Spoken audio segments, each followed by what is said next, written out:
आज सकाळी सर्व वर्तमानपत्र आणि चॅनलमध्ये बातमी आली की काँग्रेसचे ज्येष्ठ नेते आणि महाराष्ट्राचे माजी मुख्यमंत्री अशोक चव्हाण यांनी आमदारकीचा आणि राष्ट्रीय काँग्रेस पक्षाच्या प्राथमिक सदस्याचा राजीनामा दिला. हा राजीनामा अचानक का दिला हे त्यांनाच माहिती. खूप काही दिवसांपासून सर्व चॅनलमध्ये बातमी येत होती की काँग्रेस अशोक चव्हाण भाजपमध्ये जाणार, अशोक चव्हाण भाजपमध्ये. ती बातमी आता खरी होण्याच्या मार्गावर आहे. आज जरी त्यांनी सांगितलं असलं की 2 दिवसात मी माझी भूमिका स्पष्ट करणार, तर त्यांची भूमिका स्पष्टच दिसते की ते भाजपमध्ये प्रवेश करणार. भाजप खूप दंड थापटून सांगते की आम्ही 400च्या पार जाणार, लोकसभेला 400च्या पार जाणार.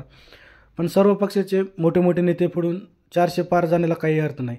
जर तुमचा खरंच पक्ष एवढं लोकप्रिय आणि तुमच्या पंतप्रधानाचं एवढं जर काम असेल तर दुसऱ्या पक्षांच्या नेत्यांना का फोडावे लागत आहे, याचा विचार भाजपच्या नेत्यांनी आणि त्यांच्या कार्यकर्त्यांनी करणार आहे.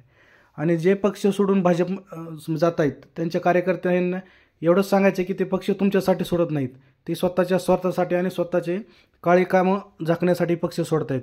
ईडी आणि CBIच्या भीतीमुळेच ते पक्ष सोडत आहेत. आणि काहीही सांगू दे की आम्ही विकासासाठी जातो, काही ते सर्व खोटं आहे.